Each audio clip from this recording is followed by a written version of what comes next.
Well, welcome to the Rob Elliott podcast where we talk to real people about their success. Today's guest, well, he's got an MBA, he's got a degree in law, he's worked in the mining industry, the finance industry, and in Australia he's known as the chairman of the board of one of the country's largest and most successful charities. Welcome to the show, Kim Jacobs. Thanks, Rob. Lovely to be here. Thank you very much. A very generous introduction. Thank you very much, mate. You live in the eastern suburbs this day, but there's a rumour going around Can Quality headquarters that you were once a Westie. 100% right. I was born and spent my very, very early years at Harris Park, which is not far from Parramatta. So the answer is, in those days, and don't let this face fool you, I'm a little bit older than people think, it was a fair amount of travel. So yes. So where did you go to school at, Kim? Well, we then moved from there to Bondi Beach, and I went to school at Bondi Beach Public. Yep. And then we moved to the North Shore, and I did my high school at Barker College. Ah, Barker. I played many a rugby game against them. Yeah, you wouldn't have found me there. My I wouldn't say forte, but my interest was in tennis. And, yes. So played a lot of tennis there. I did spend a season playing rugby because it was compulsory, and I was so successful that they made me bring the oranges out at halftime. So were you a big family or small family? Small family, just myself and my sister and my parents. Wow. And my sister is 8 years older than me. She was born in England. My parents are from England. Got a 10-pound poms when they came out here. So we started out there, and then my dad was basically self-made, and he and my mother were married for 48 years, 50 years before they passed away. So you did your MBA in law. Which came first? The law came first, Sydney University, and then I did my MBA at Macquarie University. And that was a few years later. That was in 79, and finished in 82, and so completed at Macquarie University. And what's your fondest memories of university? Specialising in 500, and I did that in my undergraduate degree. Yep. And I think I ended up to be a third Dan black belt in 500 in law. Yep. And as you would realise from the resume, then after about 5 years, I decided law wasn't for me. And that's when I went into the mining industry with Renison Goldfields. Yes. And so in the university, at Macquarie University, I think the best memories was, funnily enough, the three other gentlemen I'd spent 3 years of my life with in study groups and made good friends with them. And I learned more in my MBA than I did in my law degree. And is that where you met your wife? No. Uh-oh. No, I met my wife on Camp Cove Beach, and she was going out with someone else, and I was going out with someone else. And eventually I convinced her to try to come out with me. Yep. And we did. And this was, 43 years ago. 43 years ago, that's correct. Yep. And she eventually tried her luck, came out with me. I took her to a very salubrious restaurant called No Names Restaurant, and spent $4 on dinner. And from then on, it only got better. And so we've now been married for 40 years. And we have two lovely children. They're both married. Our son is 36 and our daughter is 34. And we have a 15-year-old granddaughter. Wow.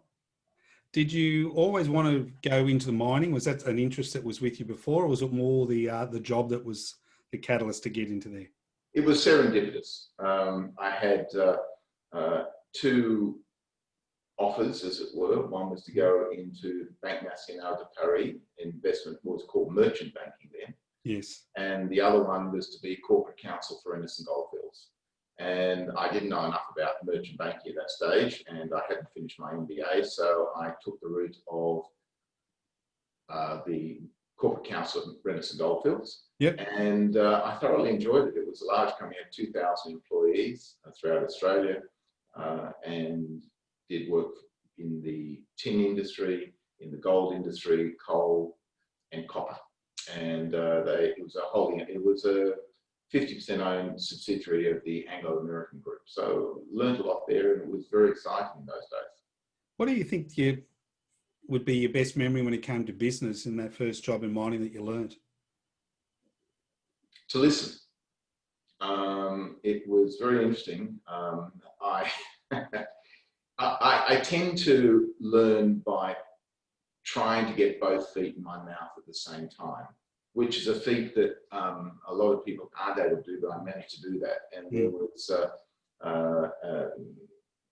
my boss then, or the head of Red Goldfields, was Max Roberts, and a lovely gentleman. And I used to oftentimes put forward or answer questions that had not even been asked or were potentially not asked in full.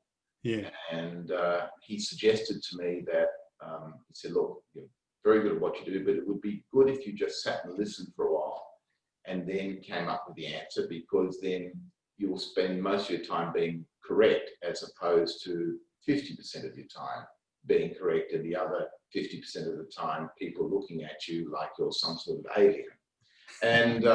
And so that was, aside from a lot of the other lessons that I learned there, that was the most important lesson. And bear in mind, I was 29 when I became corporate counsel of Renison Goldfields, and so I was quite young, but it was a good object lesson, and it served me in good stead to listen first and make sure you hear what's going on and observe, and then provide a comment.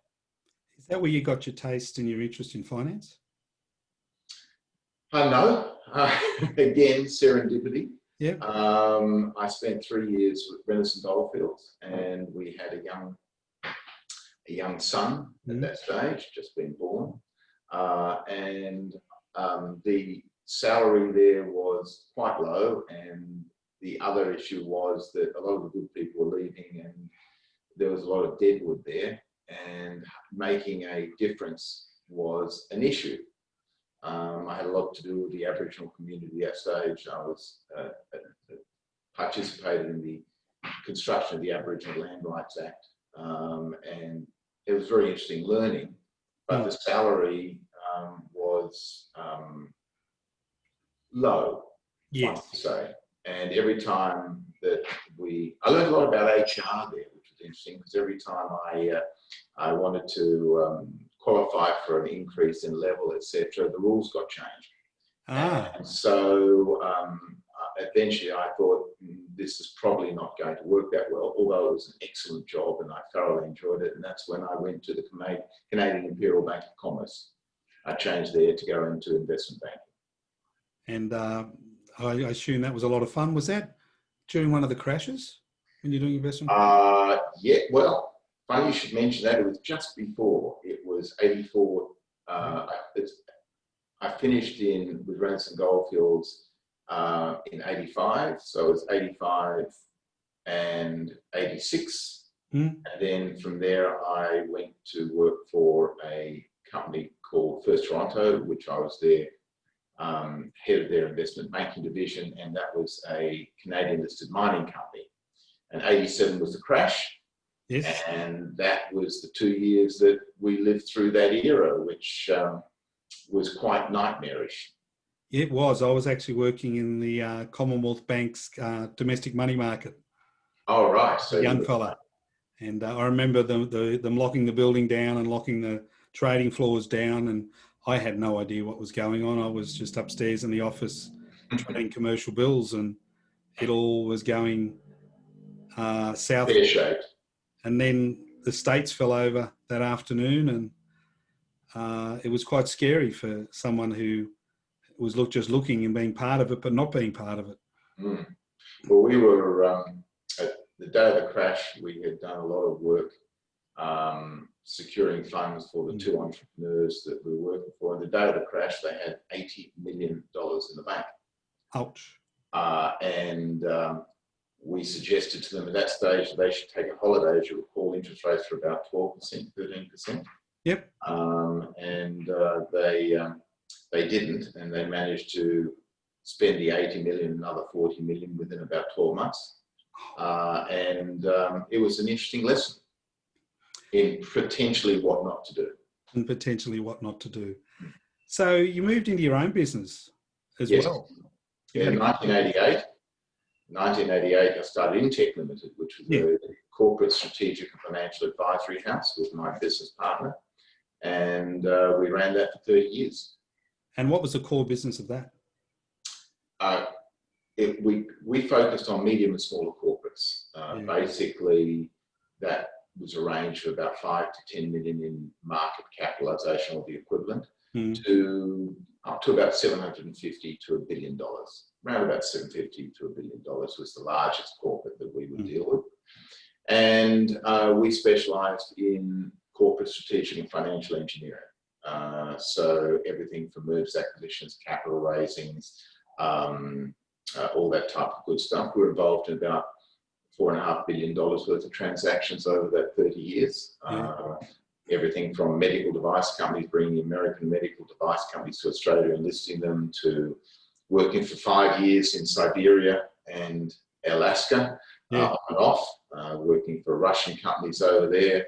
And we were the outsourced M&A team for a period of time for DHL and Oceania. We worked as a technology commercialization advisors for UniQuest, University of Queensland. And during that whole period of time, I was also doing quite a lot of not-for-profit work. So so we ran that for 30 years, and then about 5 years ago, we sold the business for the final time. I mean, we had sold it and bought it back 3 times before that. And then 5 years ago, we sold it for a final time. So if you look back at business today and back in the late 80s when you started that up, what is the biggest challenge that's changed for businesses from the late 80s to, 2019, 2020? There are a number of aspects. First of all, if you change jobs more than 2 or 3 times in those days, you were regarded as a vagrant. Now, if you don't change jobs 2, 3 or 4 times before you get your final job, you're regarded as not having enough experience. Yes.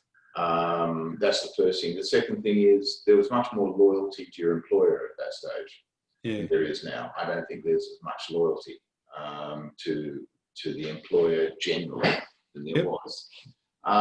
Thirdly, I think that there is a bigger focus on corporates and social issues, which is good and bad. And I think there is also a much bigger focus. I think the emphasis has changed as to companies, how they work, how they operate. And bear in mind then, as opposed to now, they never had social media.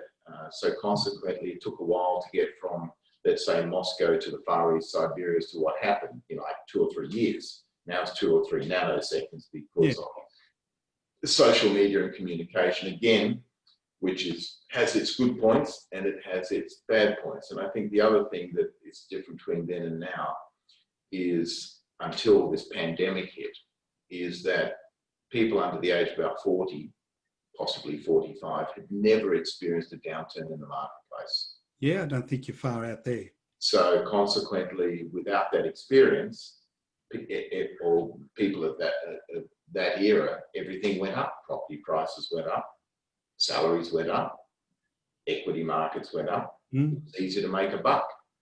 Now with the pandemic, it's a whole different ballgame in certain areas. And so consequently, I think they're the issues that really have changed. And I think also the influence of outside influences such as superannuation companies, etc., that are very concerned with issues that I'm not so sure corporates should be concerned about as much, like climate change, etc., that is impacting, and social issues that are impacting on corporates, where the emphasis now is doing social good as a preference. And there's nothing wrong with that. I mean, it's good that we should be focused on that.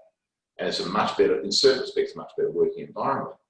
But then the question is that I've heard one director of some large public companies say, look, the emphasis should not be on creating shareholder wealth. It should be focused on social issues. And that's really interesting when you're talking about potentially three of the largest public companies in Australia. I mean, how can a company achieve that social or that change that they want to if they're not successful? That makes no sense. You're a successful company, you have the resources and time then to make a change. But if you don't have the first part right, the second part you'll never be able to achieve. I mean, there are certain ethical things that corporates need to do, and I agree with that. Create a safe working environment, look after employees, they're not just cannon fodder, and that's very important. Yep.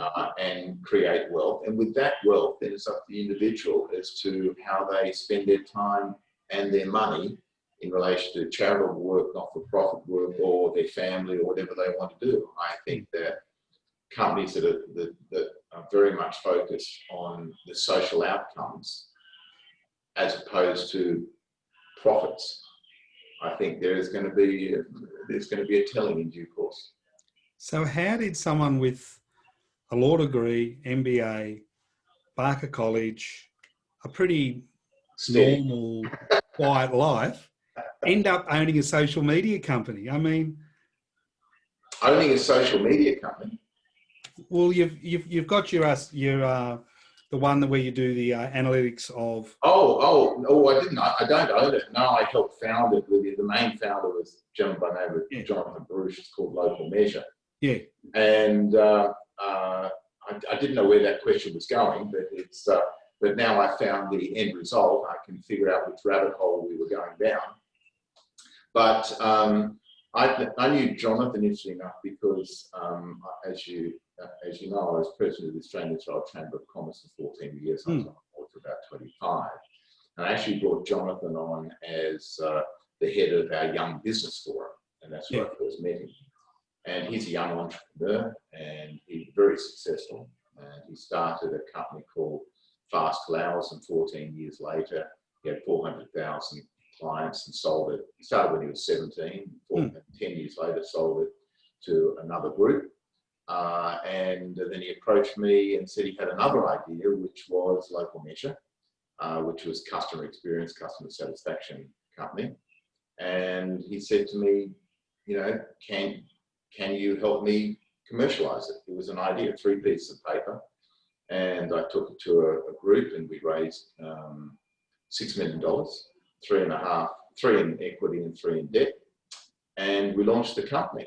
And for the first 2.5 years, it was brilliantly successful in developing the technology and not so brilliantly successful in generating income. It was B2C, and it had its issues from that viewpoint. And then we did a pivot through the stimulation by one of our clients, which was a commercial client. He said, look, I'm not interested in the B2C, I'm interested in the B2B.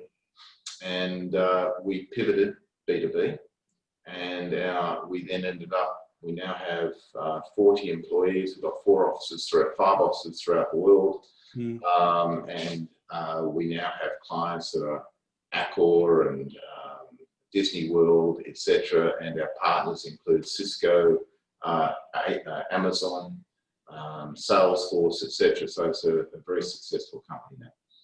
So you've done all this, you've learned from some of Australia and probably some of the world's best business people, executives.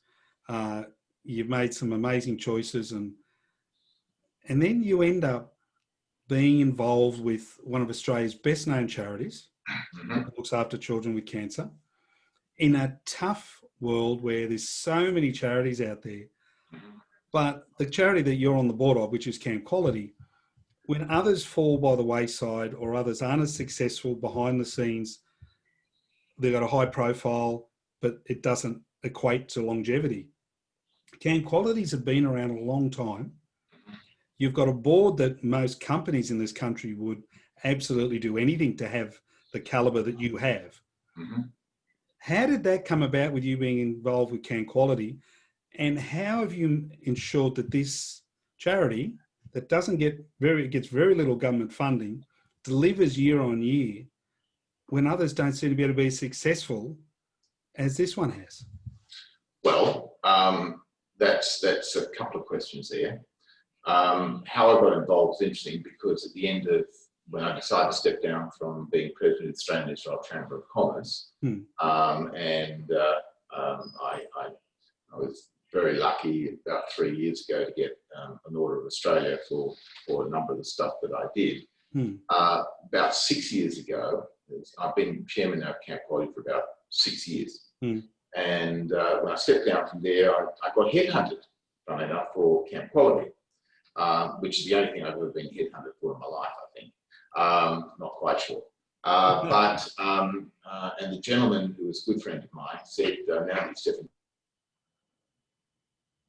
down from the chamber, have you thought about anything else? And I said, yeah, because my family's always been involved with not-for-profits and for-purpose. And my parents were always of the opinion that to be a good person, you've always got to give back. And it's not just giving back as in money, but it's actually, they said, don't worry about the money. The most important thing is giving back of your time for free. And in the Jewish religion, it's the most worthy thing is to give back anonymously. Yes. And sometimes that's able to be done and sometimes not, but to give back is without asking for a thank you and without asking for anything in return is the highest quality of a person. That's what my family instilled in me, and they've always been involved. And they were never wealthy, but they gave of their time and established many things. So that was inculcated into my sister and myself. And both of us have been heavily involved in the not-for-profits or charity work or volunteer work for years. So the interesting thing is this gentleman said to me, have you heard of Camp Quality? And I said, oh, I think it's that charity for sick kids. So he said, well, are you interested in looking to for a chairman ultimately? Are you interested in that? I said, look, I don't do well. I mean, I pass out the sight of blood. I don't do sick well. I don't do sick kids well. Hospitals, I'm no good at. I fainted when my child was born. I'm just not good at the thing. And he said, you sound like a perfect candidate. So he said, go out and have a look at it. So I went out there and I saw Camp Quality and I saw the enthusiasm and dealing with the most difficult issues with children with cancer. And there were balloons everywhere and there were happy faces and the whole bit. Anyway, so I went back to him and he said, what do you think? And I said, I think they're all on drugs. So he said, what do you mean?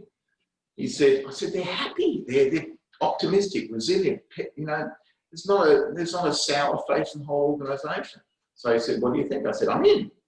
So I went in there and the organisation at that stage had been going for 29 years, 30 years, and had grown. And so at that stage, there was a need for a review of the board, who was sitting on the board, etc. And the principles I bring to a charity or not-for-profit or for-purpose company, you need business skills. Now, the issue is that charities and the charitable industry is full of passion, and that's true, and that's good, and that's what you need. But the issue is that without money, you can't afford the passion. Yes. And so consequently, you have to have business skills and run it like a business. So I tend to regard charity or not-for-profits, not for that, but not for loss. It's not a not-for-profit, but it's definitely not a not-for-loss group. So you have to make money, you have to be profitable, and then you can reinvest. And part of that is keeping administration costs low, making sure people are focused, making sure people set a budget and keep to it, and they have disciplines. And it's taken a bit of a while, but that's why Camp Quality is still around after now 36th year. Yeah. And it's times like this where revenue drops substantially, where outside forces that you didn't expect, you get the black swan events coming in, that you have to be prepared for that to be able to survive. And we have not only survived, but we've now in the last 12 months, we are going to do better than just survive. We're now in a good position where we can now move forward. And it's been difficult for everyone out in the industry generally. And the other thing is also, in the not-for-profit industry, I can count the number of mergers and acquisitions on the fingers of one digit, not one hand. I mean, there's very few mergers and acquisitions because of, in inverted commas, the passion that each of the founders have, and my charity is better than your charity and all this type of thing. So really, efficiencies come from operating well, building up trust, long-term relationships with funders, beneficiaries, and also your whole stakeholder set, and observing good compliance, diligence, corporate governance, and business skills. So when we constructed the board, we put together a skills matrix. Well, I put together a skills matrix of what we needed on the board at that particular point in time, 6 years ago. And we felt that regardless of gender, regardless of whatever we needed the skills. And interestingly enough, we ended up with 40% women on the board. And it was not because of any quota, it was because they had the right skill sets, and everyone on the board had the right skill sets. And that's the two current CEOs have both been women, and there was a gentleman before that. Yep. Would you say, someone once said to me that the Can Quality is a business and their business is charity. Would you say that would be a good way to sum up how they operate? Yep. We're in the business of being a charity. We're not a charity. It's a big difference. And what about, you see also a lot of other charities fall over for one reason or another. And some of them seem to do quite well. Is that really the back office, or do you think that's a mixture of passion and having a good board to keep an even keel about what's going on? It's a mixture of all three of those. You've got to run this as a business. And if you don't run it as a business, you're going to go out the back door. It's as simple as that. There are 675,000 not-for-profits in Australia. There are 56,000 registered charities. Now, if you think out of a population of 25 million, there are 12 to 15 million people that work, and 56,000 registered charities, how many available dollars are available for each charity? Not a lot. It feels evenly spread. So therefore, you have to make sure that we are, or the charity is appealing to its stakeholders, and that it has a reason that the people will continue to fund it and follow it. We've had virtually very little government assistance since we started. Probably in total, I would suspect over 35 years, maybe $2 million in total. And government assistance will be privately funded through corporates, and that's why we have to look after them and look after the people, not just to who we assist, like our kids and their families, but every stakeholder, our volunteers. We have 1,400 volunteers. You're a volunteer. And we have to make sure that we look after them. And our average length of stay of our volunteers is 17 years. And we have celebrated some of our volunteers that have been with us for 30 or 31 years. It's just amazing. These people are salt of the earth, like yourself and like others, who consistently help and assist, and then bring others in to help and assist. Without volunteers, we couldn't function. So it's an important thing to do that, but then you've got to combine that with good, very good corporate governance. In our case, childhood safety and business skills. And without those, you are not going to survive as a not-for-profit. A lot of the charities I've seen that have fallen over, it has come down to poor corporate governance, poor accounting, and poor back office. For these charities that are all, I've met some people, they do amazing work, but they shouldn't be anywhere near the office.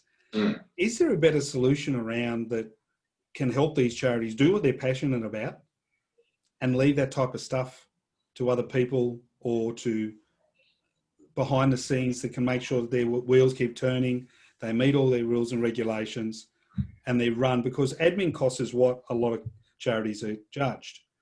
And Can Quality, from last time I read, was one of the lowest in the country of the major charities for admin, but some of them are quite hard. But someone starting out a charity, say they're turning over 5 to 10 million a year, don't have that expertise. How do we get them to be able to survive at the same time, have their back office and all their ticks and crosses?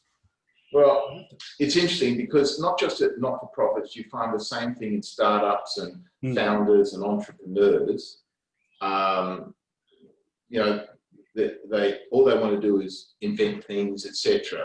And you had it also in the stockbroking industry. For many years, the stockbrokers just wanted to buy and sell shares, and their back office, it was meant to be T+3 when you had to get money, and it was a nightmare. And they outsourced a lot of that eventually, so the brokers could do what they liked, and the charity and the accounting, etc. A lot of it was outsourced. Now, larger charities such as World Vision and those type of groups have got their own team of people.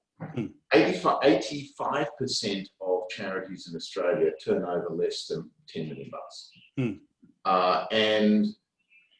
In Camp Quality, we've been very focused on administration costs, and up to coronavirus, ours was around about between 8 and 9% of our revenue, which is low. But some charities can run 50, 60%, depending on how small they are and how much they do. And oftentimes they outsource for pro bono work or friends of family or friends, etc. And what happens in the pro bono or discounted work for administration, as soon as a real paying client or one that pays full fare comes along, all of a sudden you tend to get shunted down to the end. True. And that's understandable.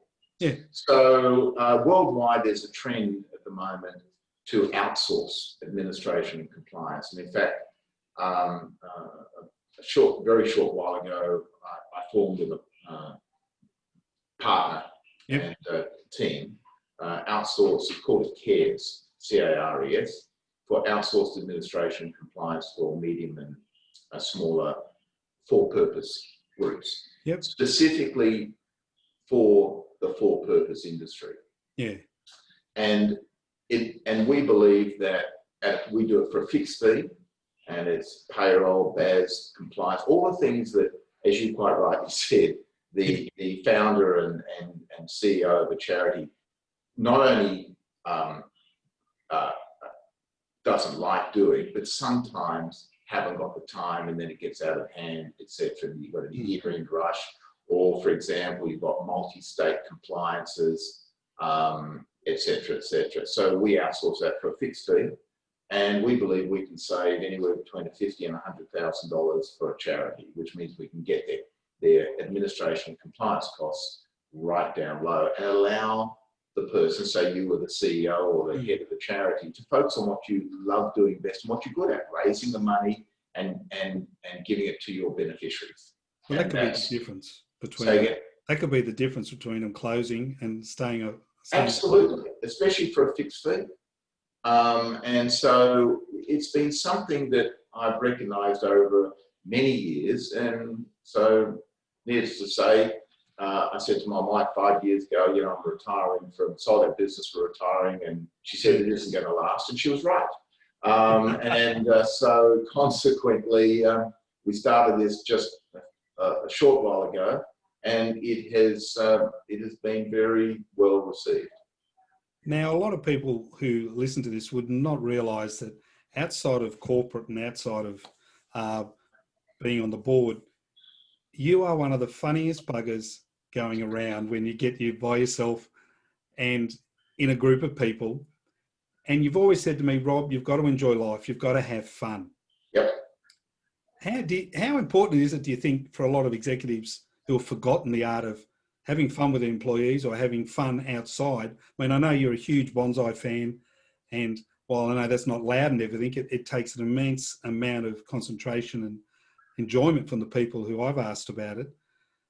But when you're outside of work, you really do embrace everything. Is that your way of relaxing, where being serious 1 minute and then letting it all have a bit of fun outside? Well, I try not to be serious at all, but oftentimes that doesn't go over well.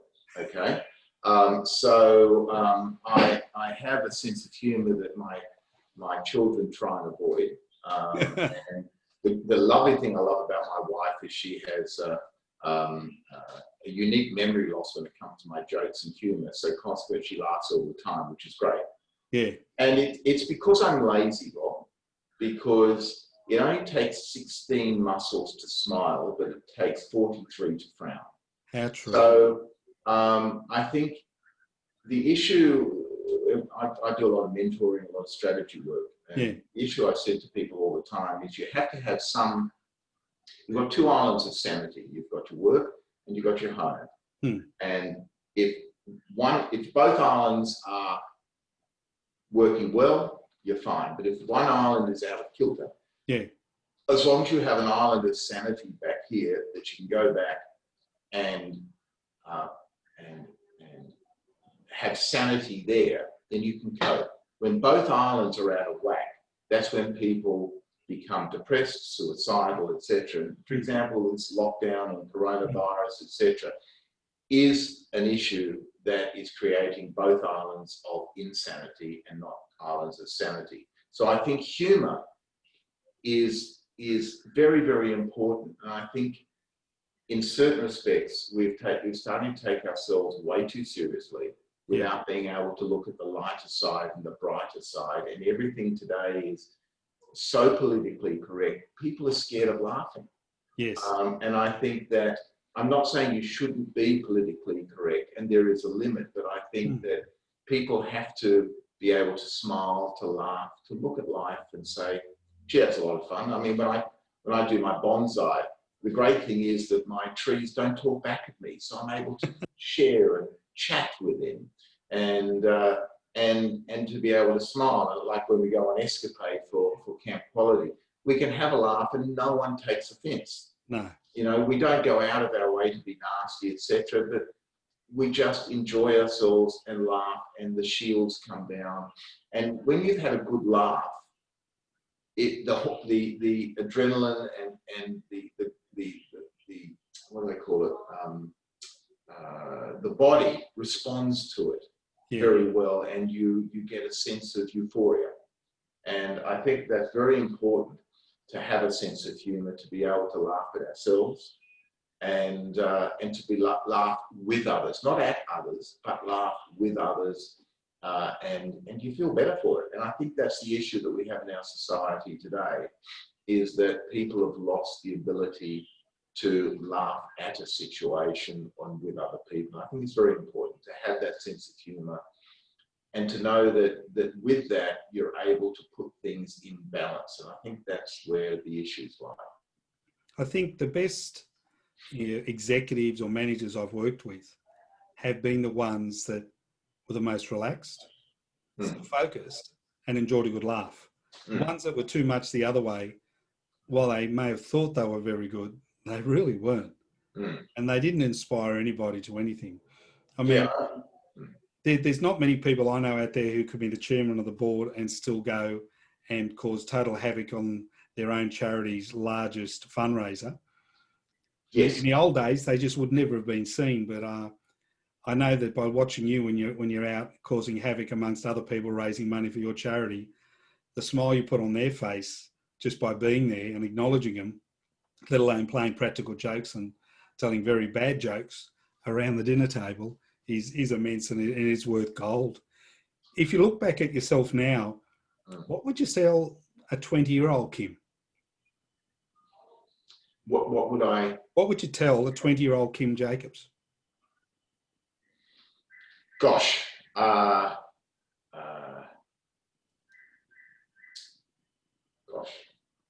would I tell them?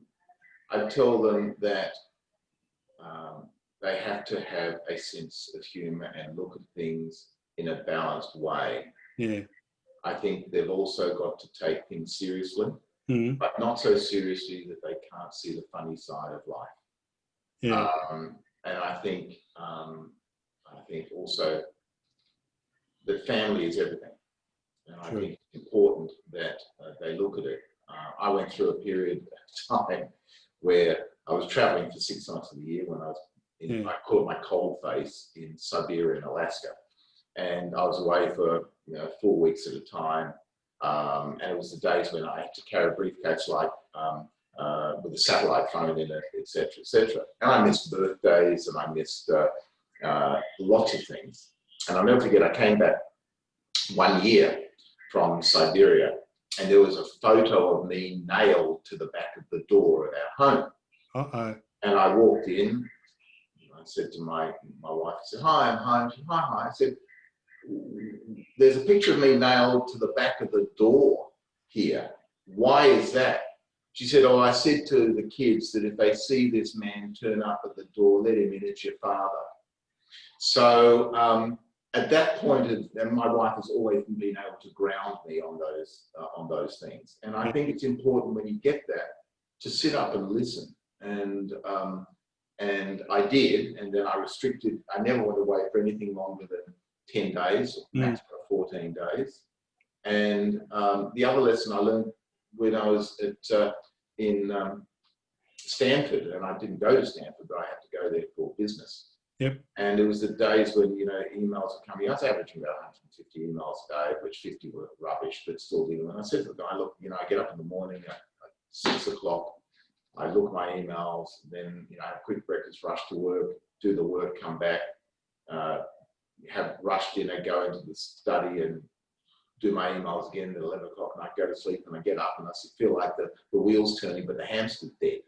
And I said, "How do you cope?" And he said, "What I do is I get up in the morning, I do my exercise, I have breakfast, I turn my phone on. When I go to work, I work from 8 o'clock through to 6 o'clock. I come home, I turn my phone off, and I enjoy my family, and I have dinner, and etc." And so I got a bit twitchy at that stage, and I said, "Well, I'm not sure I can do this." He said, "Just try it for a week, see what happens." I was 45 at the time. "Just try it for a week." And I said, "Okay, I'll try it for a week." He said, "If you don't like it, go back." I went back, tried it for a week. It changed my life. And I got into a discipline. It doesn't always work the majority of times. And it took that huge element of stress out. And if it was urgent, people knew how to contact me. And nothing generally is that urgent until that won't last till the next day. And that put my life into perspective. And I think it got to the stage where it made sure that I wasn't going to end up divorced. I was going to understand where my kids were coming from. And yes, sometimes work does take over. But from that point in time, it's a discipline. That's what I think we lose, that people are so caught up in chasing their tail that life goes by, and then at the end of you're 50 or 60, and then you say, "Where did it all go?" And I've been through 3 marriages or whatever it's going to be. So I think, like, going back, put things in perspective, and if I was telling a coach, and I mentor a lot of people, is you have a work diamond where you have health, you have business, you have personal life, and you have goals, and it should be in a perfect diamond. But it's not. It's generally skewed upwards in a pyramid, very thin pyramid, towards work. And lifestyle and health get very shallow until you get to a certain age. And that's where you've got to continually get that diamond back into shape. So that's what I would tell, which I tell my kids. I've told both of them, they both run businesses, and they've both got issues with coronavirus. And it's a matter of mentoring them like I do with others and telling them, life will not end, but just put it in perspective. That's gold, that piece of advice. I must write that down when I go back and have a look through this podcast. So, it's like the life of Brian, always look on the bright side of life. How true. It's true. And it's true. And I think it's if you're a half cup full person, you will always find opportunity. You will always find the ability to do it. Yeah, look, I'm agreeing with you there. I always say to people, the emotion is what you choose to attach to any situation. And I think the other thing is, I would say, along the way, thank people.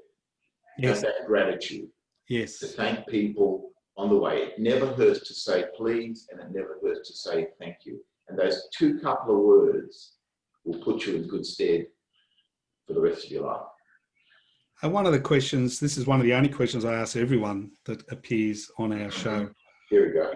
If I set you up a table of 8 people on Bondi Beach, lovely mood lighting, all roped off, and you could invite another 5 people, doesn't matter if they're alive or dead.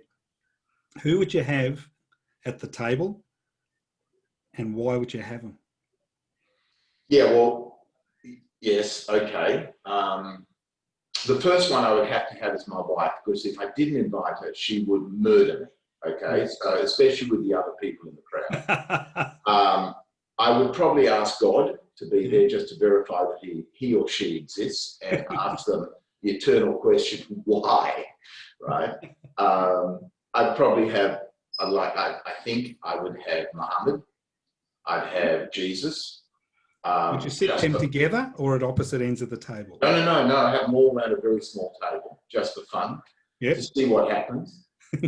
I would probably nowadays ask Donald Trump, because he would also provide a different perspective on life.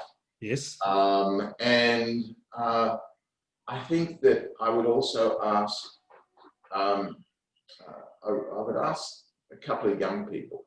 Yeah.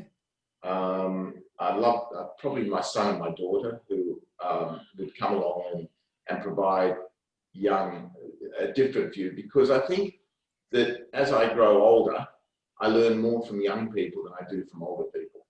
And I think they provide, I am continually amazed at the perspectives that young people bring to things that you turn around and say, I never thought of looking at it that way. I don't necessarily agree with it, but I never thought of looking at it that way. And it is quite, they're the people that I would have, and I think it would be a lively conversation. You have to be careful of which food you serve. Most definitely. But yes, they're the people that I'd probably have at a dinner. Look, Kim, it's been an absolute pleasure having you on the show.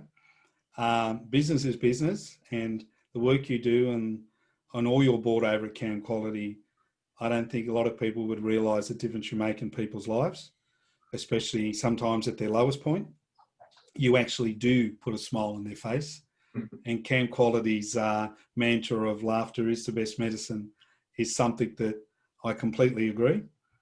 And I like to put that mantra out to as many people as I can. It's been a real pleasure again. Thank you so much, and we hope to see you again. Absolutely.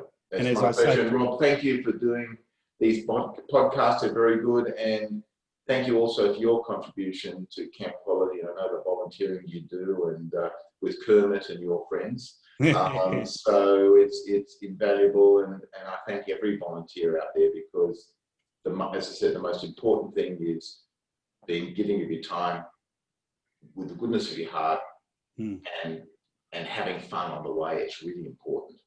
So thank you very much. Couldn't agree more. And as I say to everyone, have a groovy day.